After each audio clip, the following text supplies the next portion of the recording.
বিস্তারিত আমাদেরকে জানাবেন।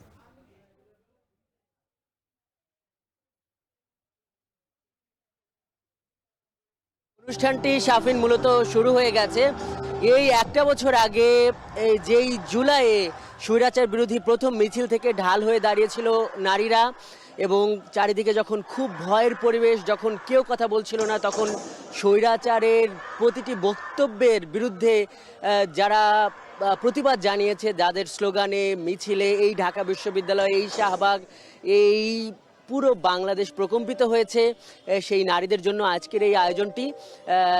এই তাদের আমি যেটি দেখছি যে এখন এই মুহূর্তে সন্ধ্যা 6টায় এই আয়োজনটি শুরু হয়েছে। তখন মূলত সম্মিলিত কণ্ঠে জাতীয় সঙ্গীত গেয়েছেন অনেক শিল্পীরা মিলে, এবং এখন যেটি এখানে দেখছি সেটা হলো যেখানে 3টি চলচ্চিত্র প্রদর্শনী হবে। এর প্রথমটি অর্থাৎ জুলাই উইমেন, নারীদের যে কি ভূমিকা ছিল সেই বিষয়ে কিন্তু এখন এখানে চলচ্চিত্র যেটি নির্মাণ করা হয়েছে সেটি প্রদর্শন করা হচ্ছে।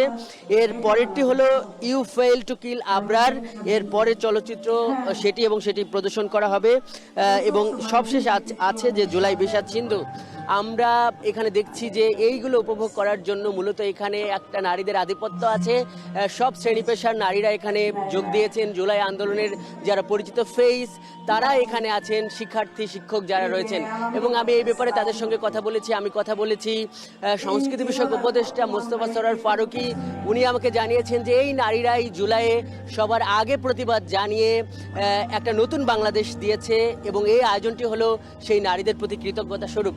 একটা ড্রোন শো এখানে হবে, যেটি আমাকে জানানো হলো সেটি হতে হতে হয়তো রাত 11টা বেজে যাবে, এবং এই যে কেন্দ্রীয় শহীদ মিনারের আকাশে সেই ড্রোন শোটি কিন্তু দেখা যাবে। এই ব্যাপারে তারা একটু মানে গোপনীয়তা রাখছে। এ ব্যাপারেও আমি এই সংস্কৃতি বিষয়ক যিনি উপদেষ্টা তার সঙ্গে কথা বললাম। উনি বলছেন যে চমক রয়েছে। মূলত যেটি আমরা জানতে পেরেছি যে স্বৈরাচার আমলে গেল 1.5 দশকে কিভাবে মানুষকে নির্যাতন করেছে, কিভাবে মানুষের মুখ বন্ধ করেছে, ভোটের অধিকার বন্ধ করেছে, এবং সামরিকভাবে যারা একটা হত্যাযজ্ঞ চালিয়েছে, এই সমস্ত বিষয় সেই ড্রোন শোতে উঠে আসবে।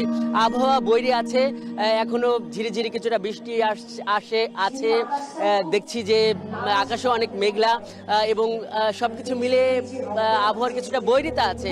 কিন্তু সব মিলে যেহেতু এই বিপ্লবকে বর্ষা বিপ্লব বলা হয়, এবং ঠিক এইরকম একটা পরিবেশেই গেল জুলাইয়ে এই শিক্ষার্থীরা, এই ছাত্র জনতা মাঠে নেমেছিল, যে কারণে বর্ষা বিপ্লবের আরেকটা বলা যায় যে এখানে একটা আবহ তৈরি হয়েছে, আরেকটা চিত্র তৈরি হয়েছে।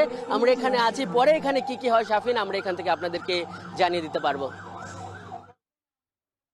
আজহার লিমন কেন্দ্রীয় শহীদ মিনার থেকে যুক্ত হয়ে জানাচ্ছিলেন।